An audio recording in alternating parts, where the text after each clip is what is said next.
विश्वामित्र जी ने कहा कि राम जाओ धनुष तोड़ो, क्योंकि धनुष तोड़ने का समय हो गया है। अरे बाबू, हे राम, यह धनुष कोई साधारण धनुष नहीं है, शिव जी का दिव्य धनुष है, और इस धनुष को तोड़ने पर आपका तीनों लोकों में यश होगा, कीर्ति बढ़ेगी।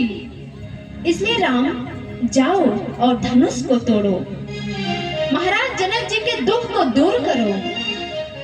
अब भगवान राम जी बड़े सहज भाव से धनुष के पास जाते हैं कि सहज ही चले उस सकल जग स्वामी, मत मंजु बर कुंजर गामी।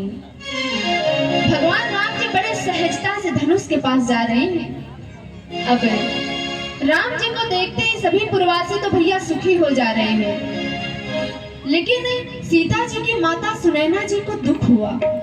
वह क्यों?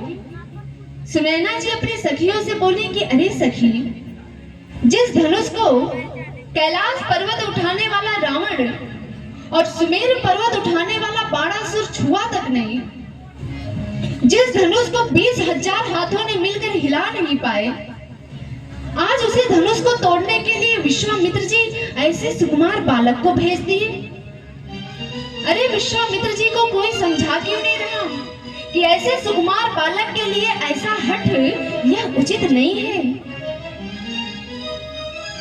तो ऐसा सुनकर सभी सखियां रानी को समझा क्या रही हैं। सखियों ने कहा कि रानी, तेजस्वी पुरुष को कभी छोटा नहीं समझना चाहिए कि तेजवंत लघु बनिए न रानी।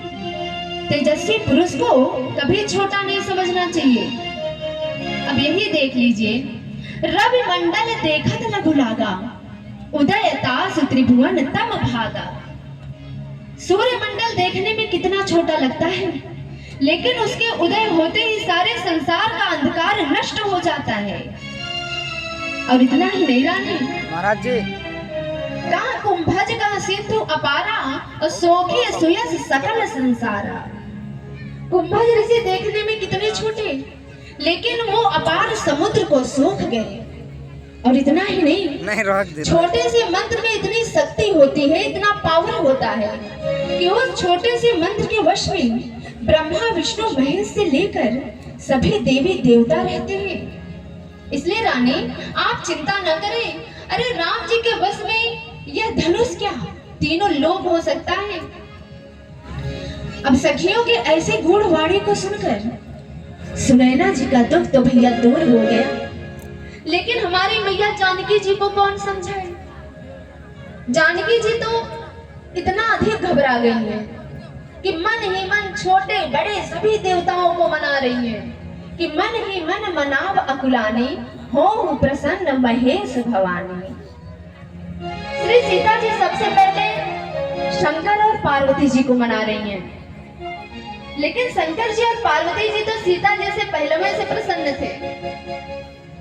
इसीलिए तो पार्वती जी पत्थर की मूर्ति से प्रकट कि सीता जी मानो राम जी को संकेत कर रही हैं कि हे प्रभु, यदि आज आप यह धनुष नहीं तोड़े तो मैं पुनः पृथ्वी में समाहित हो जाऊंगी। इसलिए भी श्री सीता जी राम जी के धनु तोड़ा,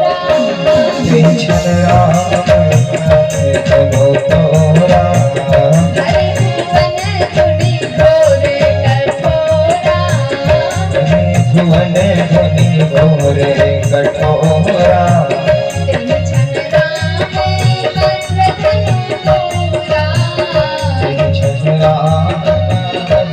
धनु तोरा, हरे भुवन धुनि घोरे कठोरा, हरे भुवन धुनि घोरे कठोरा, हरे भुवन धुनि घोरे कठोरा, हरे भुवन धुनि घोरे कठोरा। राम मध्य धन तोरा, भरे भुवन धुनि घोरे कठोरा। जय हो। बोलिए अयोध्या धाम की।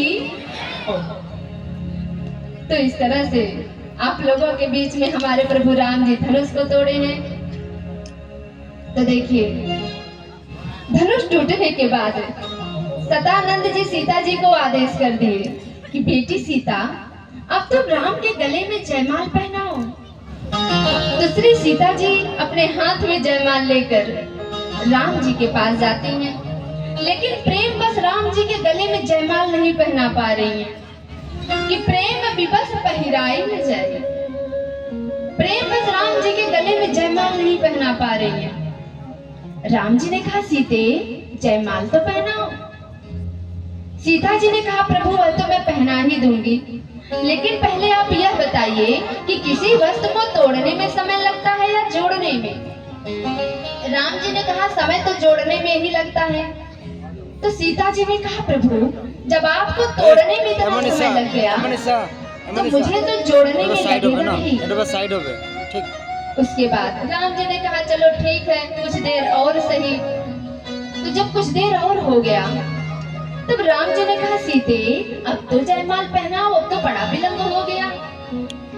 और देख नहीं रही हूँ इस सभा में कितने श्रेष्ठ श्रेष्ठ लोग बैठे हैं। सभी लोग मुझे देख रहे हैं, क्या सोच रहे होंगे कि देखो तो सही राम किस तरह से अपना सिर झुकाए खड़ा है। सीता जी ने कहा प्रभु वही तो मैं भी इन लोगों को दिखाना चाह रही हूँ कि तुम लोग तो धनुष को हिला भी नहीं पाए, फिर भी इतने अकड़ के साथ बैठे हो, और मेरे प्रभु तो धनुष को तोड़ दिए फिर भी कितने विनम्र भाव से सिर झुका कर खड़े हैं। राम जी ने कहा चलो भैया ठीक है, कुछ पाने के लिए कुछ खोना ही पड़ता है, क्यों भैया। अब राम जी का सिर झुका हुआ देखकर सखियां मजाक करने लगी। एक सखी ने कहा अरे सखी गजब